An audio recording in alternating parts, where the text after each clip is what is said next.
Okay, we are live. Hi, this is William Ramsey. Welcome to William Ramsey Investigates. On today's show, I have a very special guest. He comes to us from Washington, D.C. His name is Salih Hudayar. Last name is spelled Hudayar. And he works with the East Turkestan government in exile. So if you're watching this on one of my three YouTube channels or X or Rumble, you'll see the logo for the East Turkestan government in exile. A lot of people in the West don't know this name. They hear the word from the Chinese side, Xinjiang, which is, I think it translates in Chinese to New Frontier. I call it the Brave New Frontier. It's super dystopian.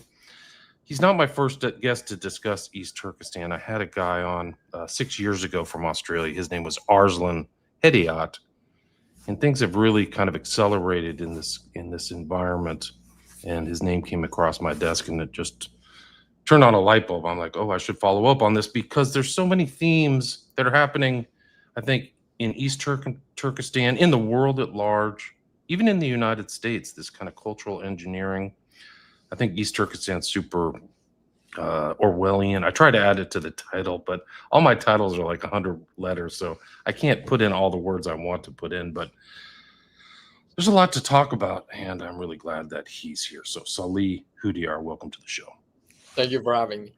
For people who haven't heard your name or aren't familiar with East Turkestan or the East Turkestan government in exile, can you just kind of talk about your background, how you ended up in Washington, D.C., and kind of lead up to what's going on in East Turkestan in 2025?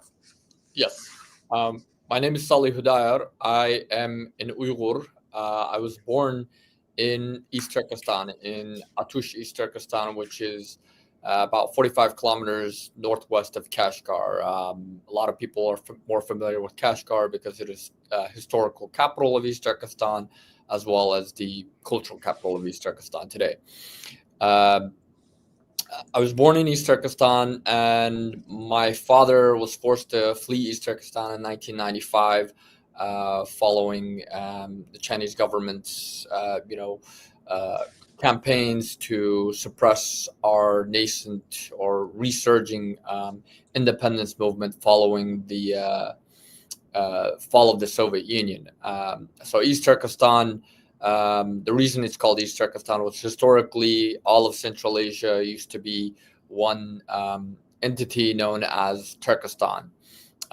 It had smaller kingdoms inside it, but as a whole, for outsiders, it was known as Turkestan since the 5th century CE. In the 18th century, the Russians began invading East Turkestan from the west. Invading Turkestan from the west, and the Chinese from the Manchu Qing dynasty from the east. So, in 1730 was the first time that Turkestan began to become distinguished between east and west. 1730, and East Turkestan was, again, geographically, as you can see, there's this mountain range. East of that mountain range, the Taurtag Mountains, and east of Kashgar became known as East Turkestan, and the west of that became known as West Turkestan. In 1759, the Qing Empire invaded East Turkestan. The Manchu Qing dynasty invaded East Turkestan and annexed it as a military colony, whereas the Russian Empire invaded and occupied West Turkestan. And the Qing Empire initially governed East Turkestan as a military colony from 1759 to about 1864, during which the people of East Turkestan organized 42 major uprisings against the Qing Empire. And in 1865, we succeeded in restoring our independence as the state of Yettishar, or which is known as the Seven Cities, referring to the most prominent 7 cities in East Turkestan. And historically, on maps, it was known as East Turkestan.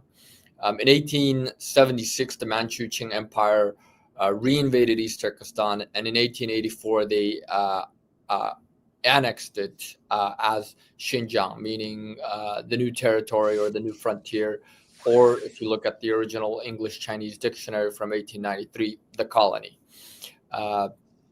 during the 20th century, the East Turkestani people continued to resist against the Qing Empire. The Qing Empire fell in 1912 after the Chinese Revolution, and we had our own independence movement that led to the establishment of the first East Turkestan Republic in November 12th, 1933, which was overthrown by a combination of Soviet and Chinese forces in 1934, and then we reestablished our independence again in 1944 as the East Turkestan Republic once again.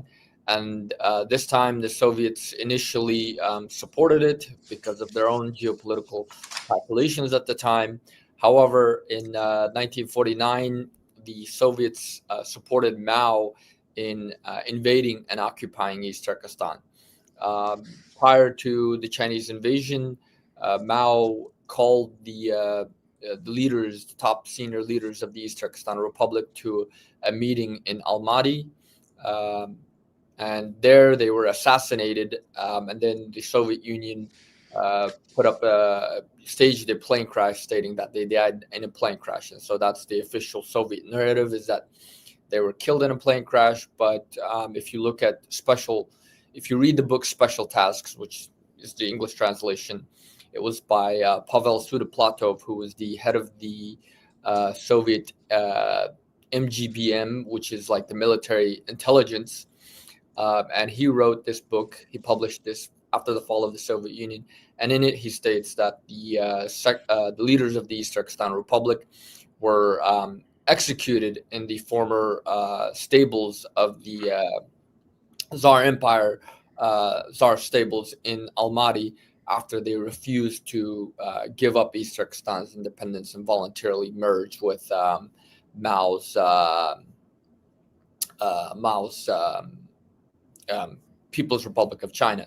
So on October 1st, 1949, the PRC, Mao declares the People's Republic of China.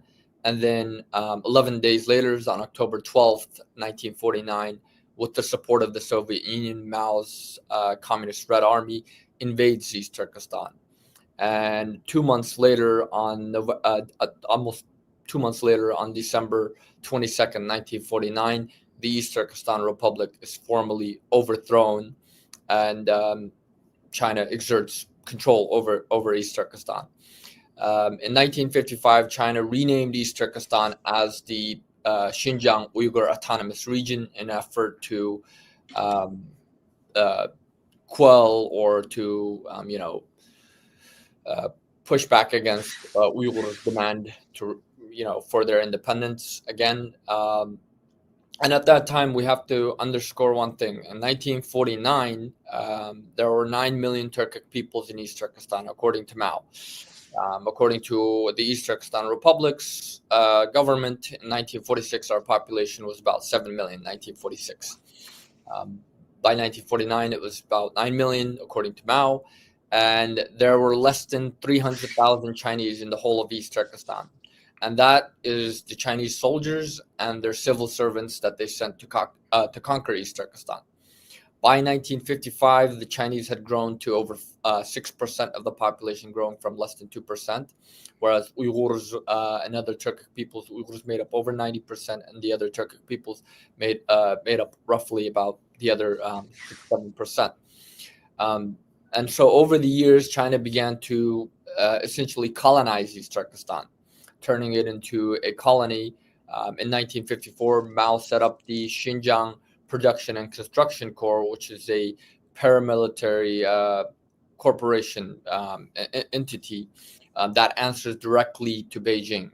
Despite that, we have an autonomous region, it doesn't respond or it doesn't answer to the autonomous region. It answers directly to the Central Committee of the Communist Party in Beijing. So the XPCC was essentially set up to crush any resistance and to colonize East Turkestan.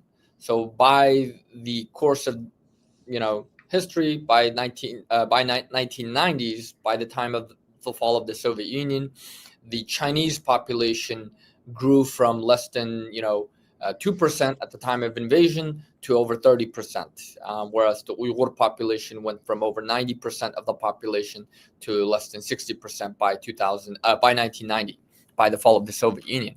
And with the fall of the Soviet Union and the independence of the countries of West Turkestan, which is now Kazakhstan, Kyrgyzstan, Uzbekistan, this gave a resurgence in our independence movement. And there was a large mass protests, some small scale armed resistance activities. Mostly, actually, all of it was aimed primarily against Chinese government, military facilities, and security forces. And there were large protests. In 1996, the Chinese Communist Party held a top secret meeting in Beijing on preventing East Turkestan's independence, and they issued a top secret document called Document Number 7 of 1996, titled Stability Maintenance in Xinjiang. And they highlighted that national separatism, or the national independence movement of East Turkestan, was the greatest threat to so-called stability to China's rule in East Turkestan, but also to the whole of China itself. And they began to, they accused the U.S., even though the U.S. wasn't remotely involved or didn't even care about our issue. They accused the Western so-called counter-revolutionary forces being led by the United States of trying to encourage sabotage and so-called separatism in East Turkestan.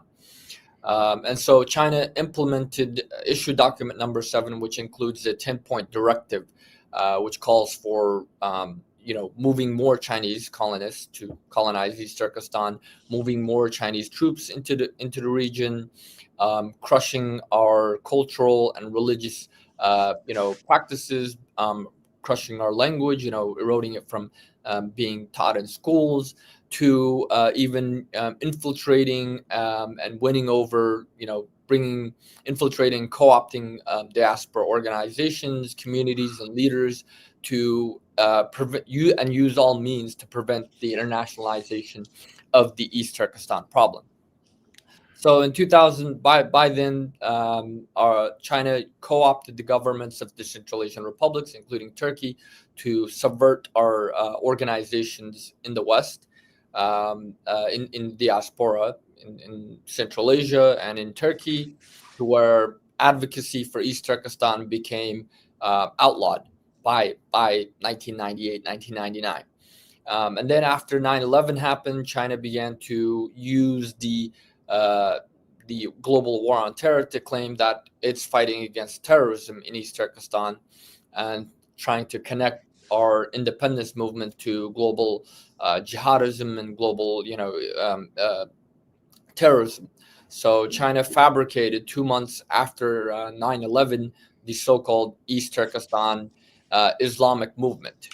The first ever mention of this was November 11th of 2001, 2 months after 9/11 at the UN, when China claimed that it was a victim of so-called East Turkestani terrorism, and that it was being directed by the East Turkestan Islamic movement.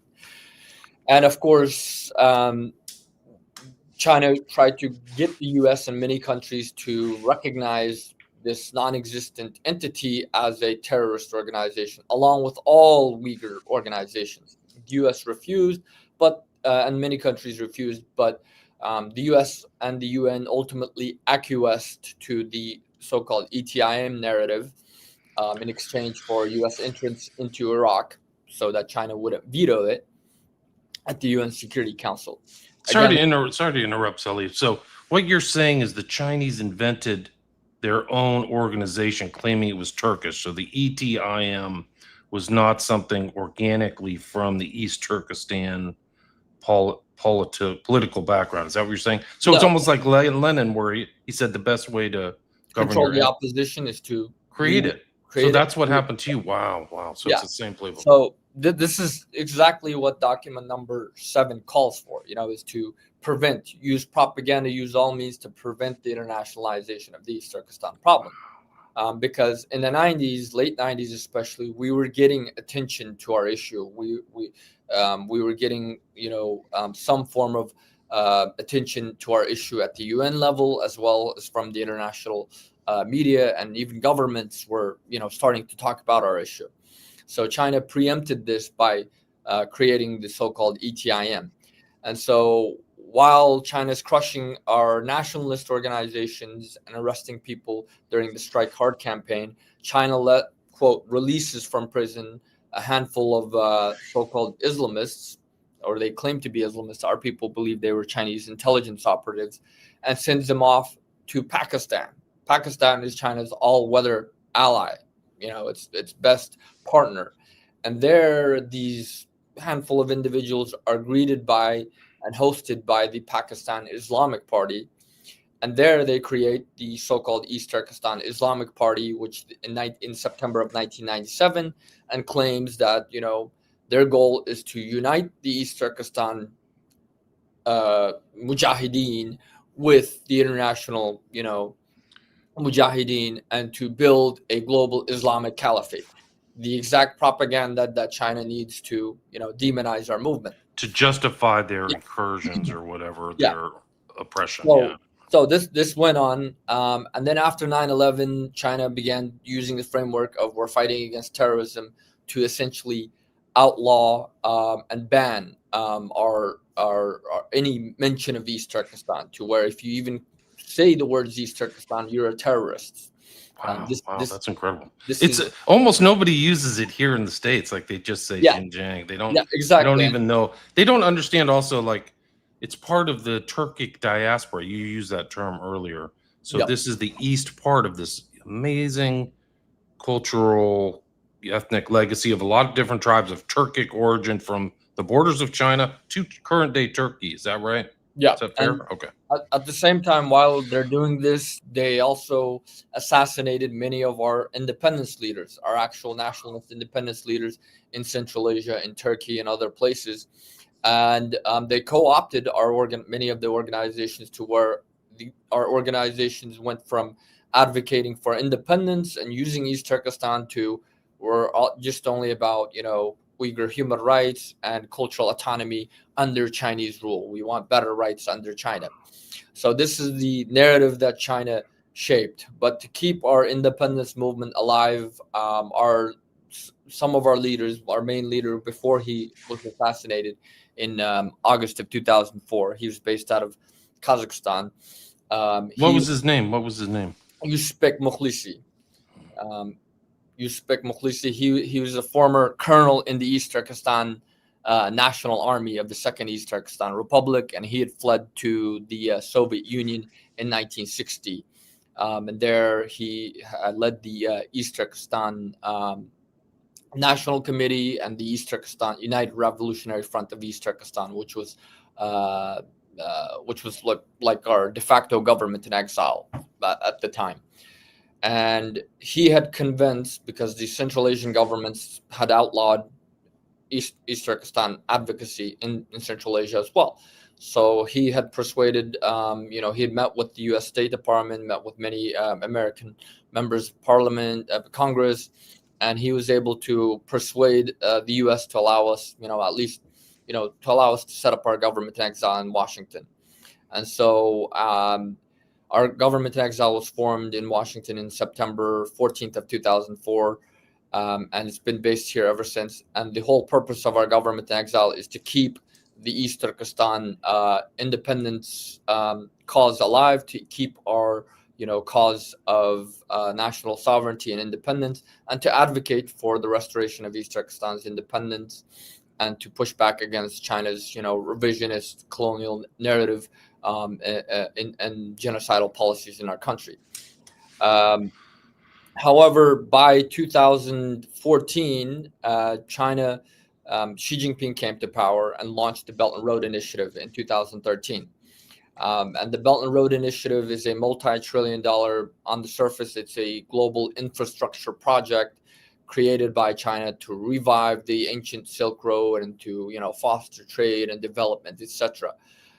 That's the surface level, but in reality, it's China's foundation for global expansion and global domination, because many of these uh, infrastructure and whatever projects that China is investing in, it's about control of key ports, including seaports, key railway, key airports, to where it facilitates both trade and dominance for China. But also, if there's a military conflict, China has access now to further expand. And if, in fact, the whole point of the Belt and Road is actually part of their war planning strategy. So in 2009, in November of 2009, at China's National Defense University, a senior PLA Air Force colonel, now he's a general and he's the head of China's National Defense University. He held a lecture on the future war between the United States and China, which he speculated or estimated or proposed would happen around 2030. And he states, what is the biggest threat that we have right now, that we are facing, that China faces right now? What is preventing China from taking Taiwan?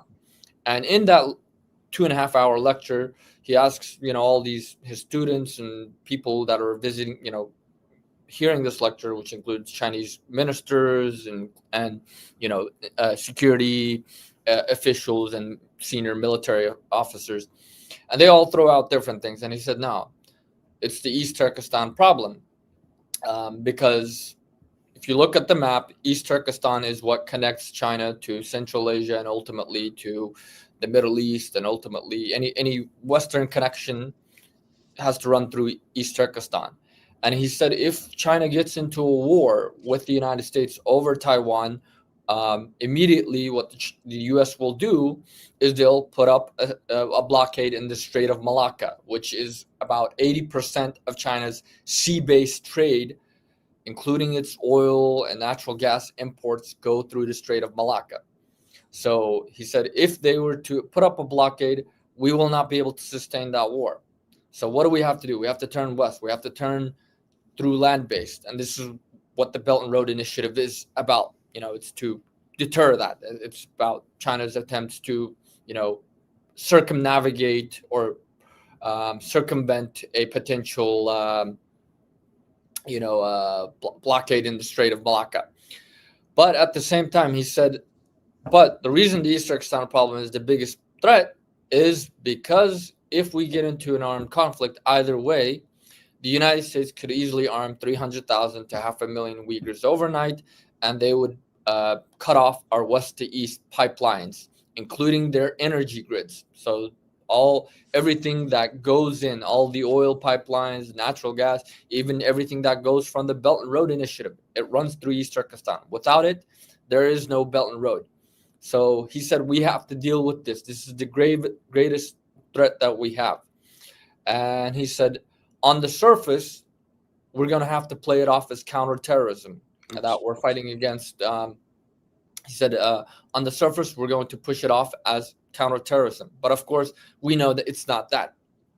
And then he said, we actually should be praising Osama bin Laden and thanking him for keeping the United States busy, giving us the opportunity to develop. If America hadn't been kept busy for the past 9 years, we'd have difficulty, in developing if they had focused on us instead. So he was like saying that if he had an option, he would have awarded bin Laden with a medal or something. So this is what it's all about: the Belt and Road Initiative and China's, pre-war planning strategy, you could say, in the sense that they fear that the people of East Turkestan, which we have always been resisting against, Chinese occupation of our homeland, would potentially resist if a conflict breaks out between China and a greater power. And so China doesn't want that to play as a factor. So initially, China launched the Belt and Road Initiative in 2013. And Xi Jinping, in his opening statement that he made in Kazakhstan, he said by the end of this century, the world will speak Chinese. And he's not saying that in a in a figurative way. He's being very literal about it, because if you look at everything that's being tied with the Belt and Road Initiative, there's another soft power thing, which is China's opening up Confucius institutes, requiring all these countries to open up Chinese schools and teach Chinese language in their countries. And we're talking about countries as far as countries like Belarus in Europe to countries in Africa. And many of the infrastructure projects that are, quote, being built, China is not doing this for free. It's giving them loans to these countries. And these countries, most often or not, are not going to be able to pay off these loans. It's classic colonial manipulation, And so there's burden them with loans, stipulation in those contracts. If you're not able to pay these loans in time, you have to lease it, automatically transfer it to us for 99 years, for 100 years, essentially. But they put 99 years. So this is the classical thing. Right. And, so new colonialism. It's the same as the Europeans used to do it. Now it's Chinese, right? And now all over Africa. I've heard the Belt and Road reaches all the way to the Balkans, like literally north of Greece. Exactly. And all that stuff, like Belarus, Serbia, all of the, even Kosovo is being, even Bosnia is being implemented. Prepped, Italy, it reaches Latin America as well, Africa, and many of the things is the Chinese government is sending their labor, so they're saying we will build these roads for you, we will invest, but we're going to use our own labor. So they're bringing in Chinese, hundreds of thousands of Chinese males to these countries, and they're setting up mini colonies inside those countries. And especially in Africa, you're seeing a lot of African women that are marrying Chinese men because, again, they want a husband that can financially provide for them.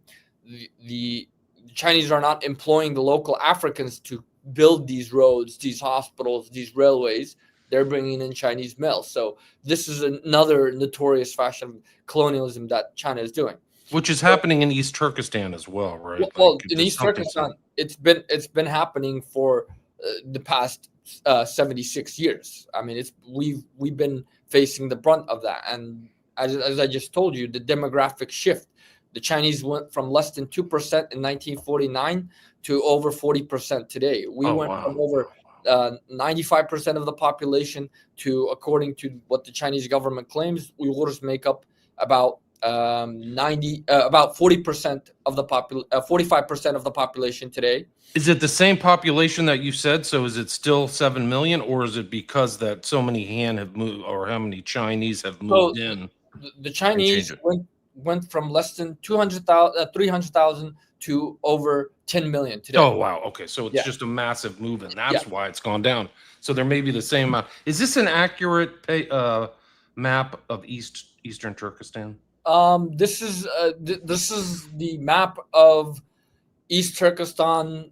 What is the so-called Xinjiang Uyghur Autonomous Region, what China declared as the Xinjiang Uyghur Autonomous Region. Whereas the most accurate map of East Turkestan is the one right behind me. Gotcha. Let me see if I can bring that up. And a part of our territories right here was annexed. China annexed it further into Gansu province, Qinghai and Gansu province. And then in that map that you showed, this area right here, which is India, which China occupied in 1962 and annexed it into the Aksai Chin region. They annexed it into the so-called Xinjiang Uyghur Autonomous Region in 1962 after the 1962 Sino-Indian War. So in 2014, to justify this, genocide, what does China need to do? It has to show that it's facing a security threat or a terrorism threat. So as part of the conflict in 2011, you had the Syrian conflict erupting. And if you look at what's happening now, I mean, Turkey played a vital role in the conflict in Syria. And so Erdogan, Xi Jinping visited Ankara, visited Turkey in February of 2012, and again they discussed cooperation on Syria and trade. 2 months later, Erdogan visits in April of 2012, visits both East Turkestan and China. And again, the agenda is Syria and trade. And then China pretty much turned a blind eye. Chinese intelligence facilitated this with Turkish intelligence, and they allowed tens of thousands of Uyghurs to flee out of East Turkestan, despite they have already set up, checkpoints. You can't leave from one city to another without hitting a checkpoint.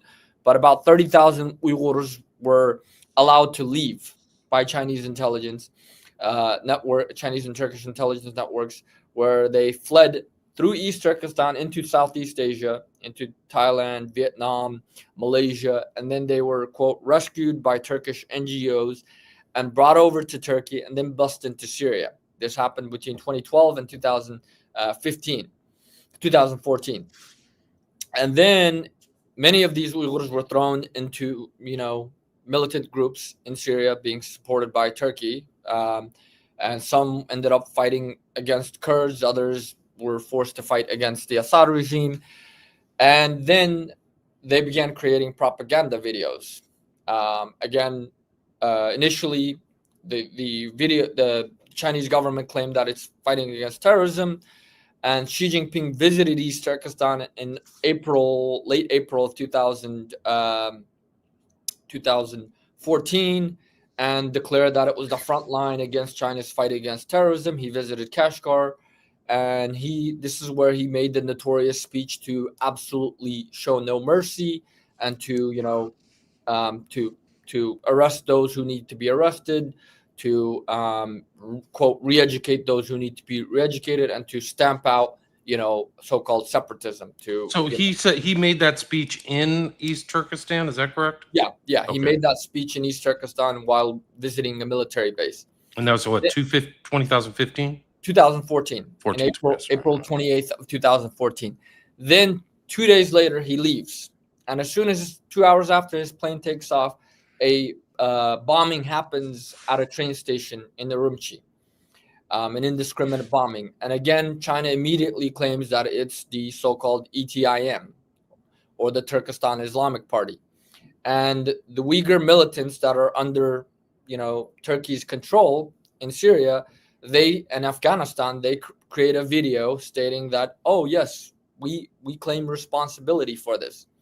Then another bombing happens at a vegetable market, indiscriminate bombing. And what many Western experts noted at that time was like, why the hell are Uyghurs all of a sudden, going from bombing and fighting against Chinese military and government, personnel, to these indiscriminate bombings? They couldn't explain what was causing this, And of course, we believe this was Chinese false flag operations to justify it, because immediately they claimed this was, ETIM, that it was the TIP who did it, and TIP in Syria and Afghanistan, they released videos claiming, quote, responsibility. And then China said, oh, we have a terrorist threat. These Uyghurs are going off into Afghanistan and Syria, and they are over there. They want to create a global Islamic caliphate. We have an Islamist terrorism threat. And so they launched the so-called People's War in May of 2014. That's the official term, the People's War against so-called terrorism, or against violent terrorism, or not, and separatism.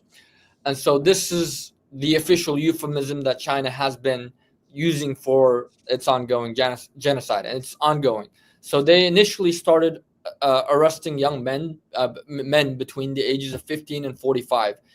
Between 2014 and 2016, it's estimated they arrested about 200,000 men between the ages of 15 and 45, on the basis that they're prone to become radicalized and rebel against the state. Then when the international community, of course, didn't say anything, there was no condemnation, no uproar. 200,000 men is a lot. It's not a small number. If you as a proportion of your population, it's a huge amount. Yeah.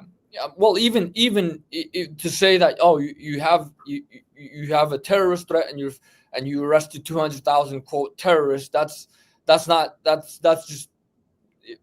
something else. That's not terrorism right there.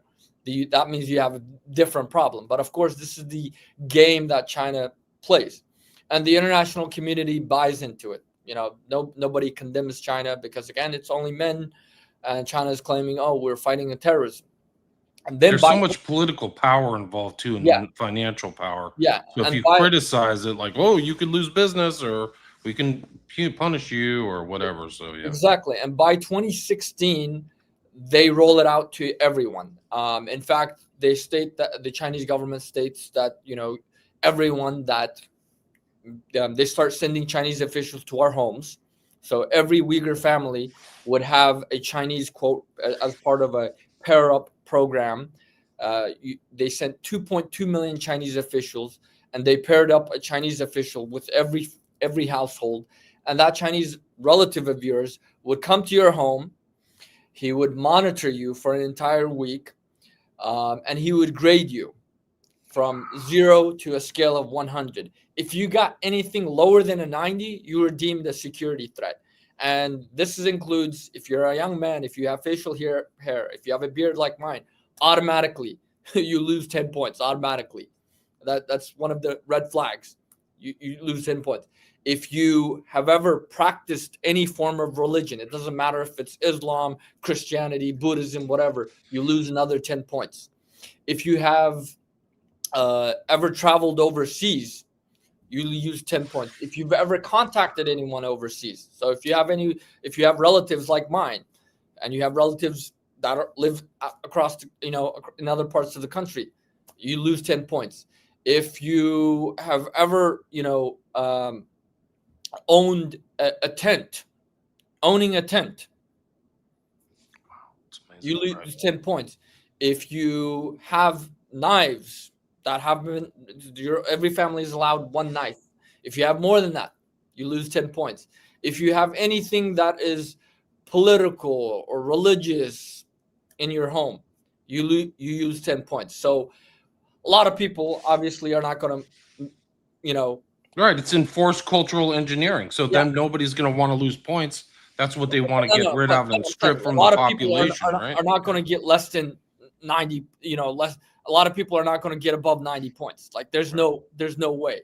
There's no way. If you're a young man and you have like if you have weights in your home, if you have like arm dumbbells and stuff like that, or a gym or bench press, anything like that, you lose 10 points because again, you're training to rebel against the state. That's why if you're not training to look good for yourself or feel healthy or to look good for the ladies or something. You're engaging in fitness to rebel against the Chinese state. This is the level of paranoia. And then if you refuse, like the Chinese government, because we're Muslim, if your Chinese government minder brings pork to you and you refuse to eat it, you lose 10 points because again, you're an extremist. You must be a terrorist for refusing to eat pork. If they offer you cigarettes and you refuse to smoke that cigarette, you lose 10 points because again, you must be a religious fanatic if you want to an extremist for refusing to smoke because again, smoking is quote haram, eating pork is haram. Same thing with alcohol. If they bring alcohol and they ask you to drink it, you refuse, the same thing. If you have women in your household and you've probably seen videos of it, there's videos of this where the Chinese government itself promotes this as uniting the two ethnic groups like pomegranates, where they will force our women to sleep with the Chinese, to share the same bed as our Chinese government minder, which is always a male. And if we refuse, you're an extremist. So if you refuse to be raped, you're an extremist, you're a terrorist, you're sent to the concentration camps. Initially, the U.S. Department of War in 2019 estimated that there was at least 3 million or more Uyghurs that had been sent to the concentration camps. And they have over 1,400 concentration camps across East Turkestan. And China initially denied it, and called it, re-education camps. These aren't concentration camps. These are re-education centers where, these people have been infected by, extremist thoughts, illegal, thinking that needs to be corrected. So we're providing them with we're re-educating them, we're teaching them the Chinese language, we're eliminating their extremist behaviors and thoughts and so forth. This is the way the Chinese government portrayed it. However, when you look at satellite imagery, because you can find this on Google Earth, if you look at the imagery of these camps, because luckily there's, you can see when these camps were starting to be built. The foundations for these camps were made, because they have to clear the lands, they have to bulldoze it, excavate it, etc. They were done as early as 2011, 2012 in many cases. So China was planning this long before it officially rolled it out. Right. And They're so, huge dystopian, yeah, so-called, their euphemism is re-education and it, it, something else it's facility. It's yeah, it's essentially concentration camps, because they have training. Oh, you're getting training there too. yeah, they have supposedly. high barbed wire, high walls, barbed wire fences, watchtowers. Nobody can enter, nobody can Yeah, leave. mega surveillance too. So it's Yeah, not just yeah. like that. Like you're a surveillance state now. So in 2020, in September of 2020, after the international community began to, condemn what China was doing, these, the horror of these concentration camps, China released a white paper claiming that that they provided us with vocational education and training, and that these weren't concentration camps, but these were indeed vocational training facilities where we were being provided with, job training, Chinese language instructions, etc., to, uplift us from poverty. And you have billionaires, you have Uyghur billionaires that are in these camps, were thrown into these camps. They're not poor. They're not poor. You have businessmen. You have, It's also labor too. Like it's not a camp. You're there doing hard labor. Yeah, so this is where China began, after the international community began to call out these concentration camps. China stated that these were vocational training facilities. And in that white paper, the Chinese government admitted that between 2014 and the end of 2019, that every year they provided 1.29 million Uyghurs with so-called vocational training in these camps, or roughly 7.8 million of our people were thrown into these camps for vocational training. And then they stated that they provided, many of them graduated these vocational training camps, and they uplifted 3.5 million of our people, Uyghurs, and provided them with stable jobs. So 3.5 million out of that number was thrown into slave labor, forced labor facilities, and thousands, hundreds of thousands of our people, our youth especially, were moved out of East Turkestan to work in Chinese factories across China. Wow. So they were not just in East Turkestan. They're taken through China. Is to disperse our population. Right. On top of that, over 1 million of our children were forcibly taken from their parents and put into state-run boarding schools, because again, before, by 2000, the Chinese government had implemented a so-called bilingual education policy, which is essentially monolingual.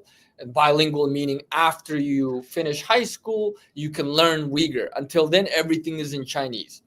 So this is the way that they had educated the education system. However, they learned that, even though you separate the kids and educate them in Chinese in schools, they still are going to end up going home. They still interact with their parents, and they're still going to, keep their language alive at home, because their parents are going to speak to them in Uyghur and not Chinese.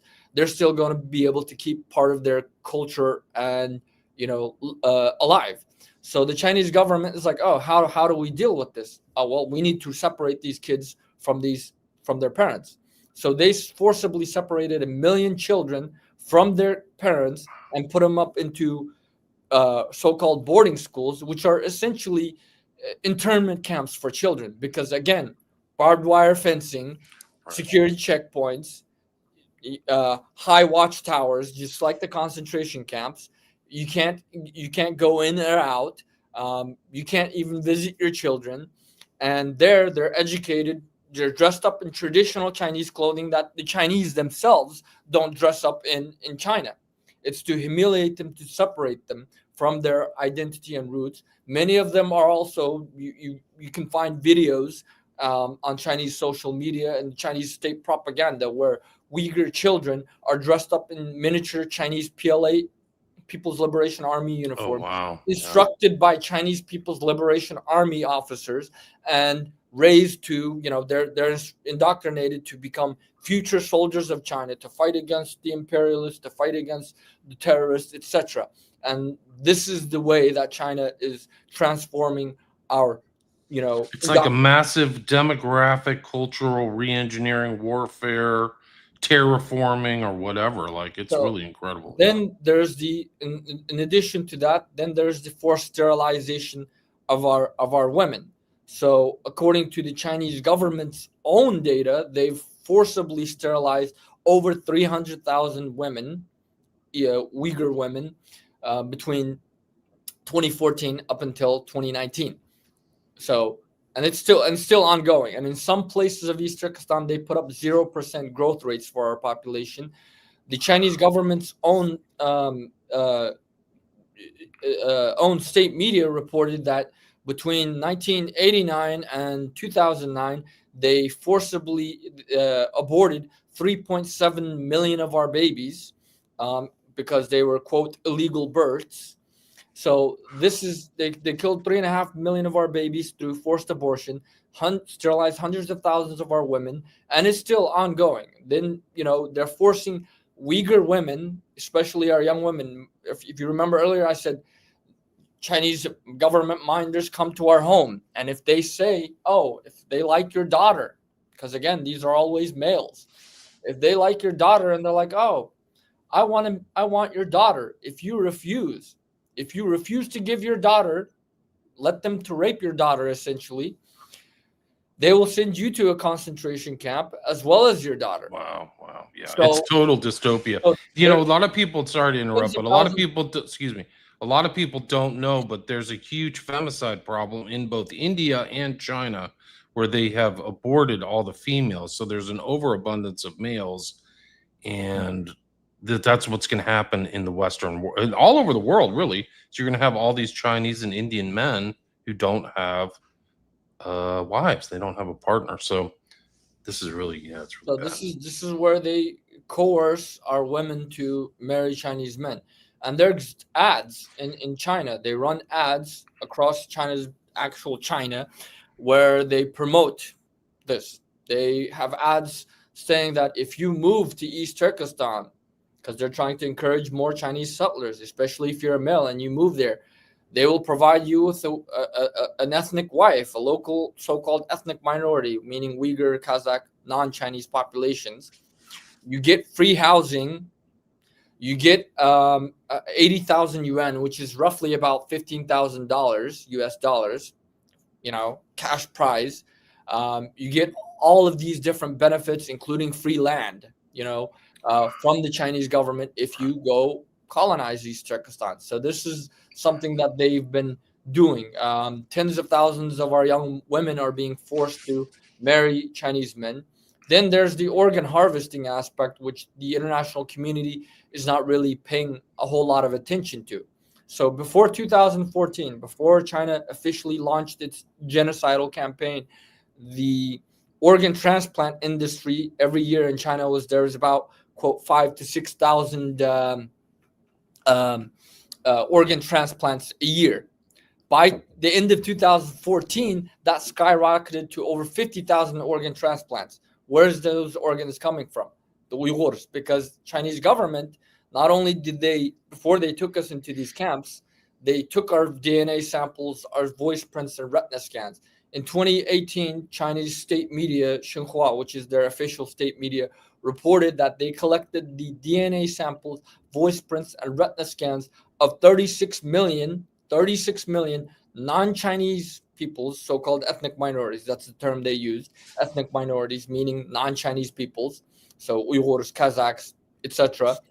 Between the ages of 12 and 65 under a voluntary free health checks for all program. Of Right. course, it's not. They're always doing it with the most beneficent, Of course, good it's not intentions, right? Yeah. voluntary. Yeah. It's mandatory, and it's not a health check. They're doing that to collect your data and then to match organs.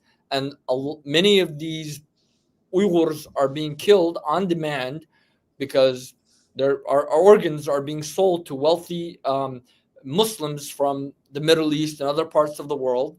Even today, right now, if you were to go to China, you can go to China, you'll wait maybe 72 hours and they'll have a fresh organ for you.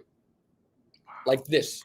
You just It's a huge cash cow. you Yeah. gotta pay. Yeah, you gotta pay a lot of money, but they'll get it to you within 72 hours. You can get an organ transplant.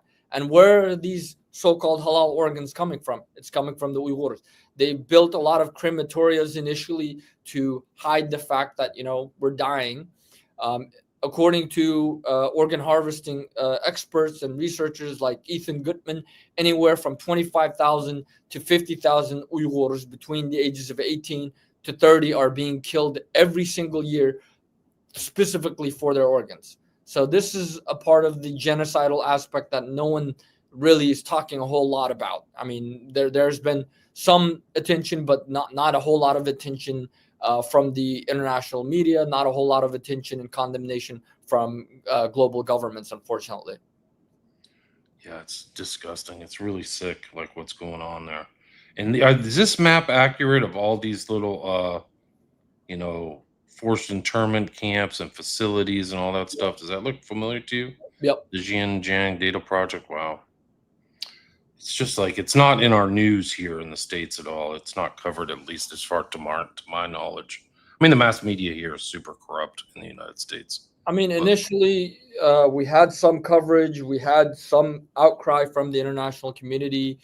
We were like one of the things that I was successful in doing with the government in exile was getting global recognition of and condemnation of this genocide.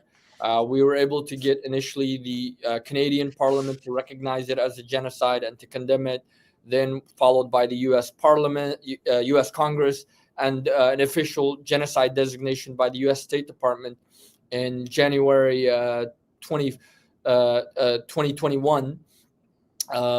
But despite the recognitions, there has been no meaningful action to stop it. We filed a complaint before the International Criminal Court. In July of 2020, we filed 5 additional dossiers of evidence calling on the International Criminal Court to investigate and prosecute, Chinese officials for genocide and crimes against humanity. But again, because governments and corporations are, involved in business and, quote, diplomacy and economics with China, they're reluctant to do anything that would harm their business interests connected to China. And that's why they're turning a blind eye. And yet we hear never again every year, governments, every, Holocaust Memorial Remembrance Day, they, vow never again. But never again is happening right now in the 21st century. Right now, our people continue to be enslaved. Our people continue to be sterilized. According to China's own judicial data, 578,500 Uyghurs and other Turkic peoples are serving anywhere from 5 years to life in prison. And this might seem like a small number or not like a whole large number, but when you look at it, East Turkestan, we make up less than 2% of the official population of the total PRC, right? We make up less than 2%. And in that, Uyghurs make up less than 1% of the total population of the PRC. Yet we make up over 33% of the total legally, imprisoned population. We're the most we're the most incarcerated people in the world. You won't find any percentage-wise, right? Yeah, that is incarcerated as much, even number-wise, percentage-wise, number-wise. There's no one as much incarcerated as imprisoned as the Uyghurs. And this is happening right now in 2025. Of course, China continues to whitewash it. China claims that, we provided them with jobs. we're fighting against terrorism, we're bringing them development, and that Uyghurs are happy. They've been inviting a lot of uh, influencers and journalists from countries that are close to China, and they're parading them across two main places in East Turkestan. One is the Urumqi. It's the International Bazaar, and so it's a tourist destination. So they're saying, "Oh, see these people," and so what they're doing is they're teaching ethnically Chinese people, Uyghur. They're teaching them how to dance like us, how to say a few things in our language, and then when international tourists and influencers and media come, they're pushing them to the front, and they're just putting a doppa on their heads. This is our traditional hat. They're putting traditional Uyghur clothing on them, and because the Western media for the longest time has misportrayed us as Chinese Muslims, you think, oh, these are Chinese people. They since they're Chinese, they must look Chinese, you know, and since they're Muslim, well, if they have a hat and they're wearing our traditional clothes, these must be the Chinese Muslims. These must be those Uyghurs that we're hearing about. And so this is what they're parading them. They're not parading actual Uyghurs. These are Chinese masquerading as us. And the Western audience, other people can't tell them, distinguish them, because, again, they're wearing our hats. And in their mindset, they've always heard them as Chinese Uyghurs. So they must be, Asian looking. In reality, majority of Uyghurs, we look more Middle Eastern or Indo-European. We don't have a whole lot of Asiatic features. Right. It's just super grim. There's just a lot going on. It's just really kind of like and it also involves international conglomerates, right? Are using that labor. Nike and some of the Adidas. I mean, who are, Apple, I yeah, mean, Apple, yeah. virtually every major industry out there is connected to Uyghur slave labor. You have to understand, especially the textile industry. So, 80% of China's cotton production is in East Turkestan, 80%, and that's 20% of the global, production. Then you have polysilicon. So you're talking about green energy, building, you know, becoming green, transitioning to that. Even that is tainted because 45% of global polysilicon production comes from East Turkestan, and that's 90% of China's total polysilicon production. That's 45% of the global production, and polysilicon is what is used to make solar panels. So all of that is tainted. You have even tomatoes. We produce about 25% of global tomato production comes from East Turkestan. So Heinz, companies like this, your ketchup is Wow. coming from. Wow, that's incredible. I had no idea. So it, and then aside from that, as I mentioned earlier, hundreds of thousands of our people have been forcibly moved out of East Turkestan to Chinese factories across China to work, from producing everything from, electronic, from your phones to electronic components to textiles to toys. So virtually every industry is tainted. And, those companies, they've refused to pull out of China. They continue to, you know, in fact, many of them lobbied the U.S. government or U.S. Congress to push back against specific bills like the Uyghur Forced Labor Prevention Act and other bills that would hold them accountable. So this is the problem that we're having: is you have corporate interests that are, shaping how Right. governments respond to this humanitarian crisis. Yeah, it really is a global issue, guys. People need to watch out. This is just going to be ongoing, and these kind of things like the surveillance and moved into concentration camps and things like that are something people should be aware of. And certainly about the predicament of East Turkestan. So, Lee, we're at the 60-minute mark. Is there anything you'd like to add before Well, we wrap it up? yeah, like one thing I'd like to add is the fact that what's happening in East Turkestan is actually, in many ways, a test case, especially the surveillance technology, the facial recognition technology, all of that is actually a test phase. And those technologies were given to China by Western companies, like Oracle, like others who are, continuing to manage, a lot of data in the West as well. And China has perfected that. They use East Turkestan specifically as a test case for their products that are now being implemented in the West and across the world as well. So speaking out against this is speaking out for your own privacy, speaking out for your own, future. Um, Right. and at the end of the day, like right now, everyone's saying, what can we do about it? One thing that we can do is speak out. Google the Uyghur genocide, learn more about this, speak out, organize events, try to raise awareness, write letters, call your members of Congress, tell them to act against this. Um, invite Uyghurs to speak and give you more information about this, at your local church, community center, etc. Other things that we need to really focus on is like, okay, what can we do to stop this? Well, we have to address the fact that this is an ongoing genocide. And we have to focus on the root of this. What is the root cause of this? China's not doing this to its own people. We're not ethnically Chinese in any way. We don't have any cultural, historical, or linguistic, or religious ties to China. China's doing it to a country that they occupied and colonized.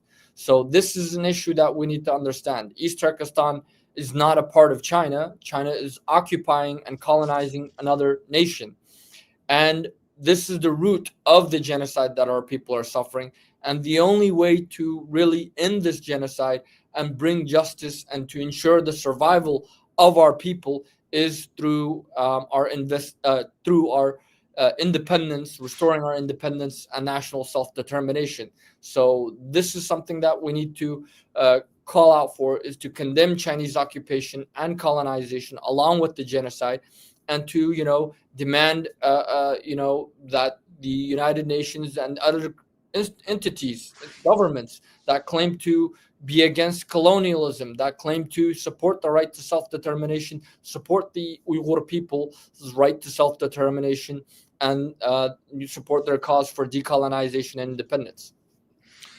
And Salih, where can people reach out to you? How can they find the East Turkestan government in exile? So they can visit us on our website at east-turkistan.net, east-turkistan.net. They can follow our government in exile at ETExileGov on Facebook, Twitter, LinkedIn, Instagram. They can follow me at Salih Hudayar on social media, across all those platforms. Yeah, I saw you. I just followed you on X, so I know you're on there.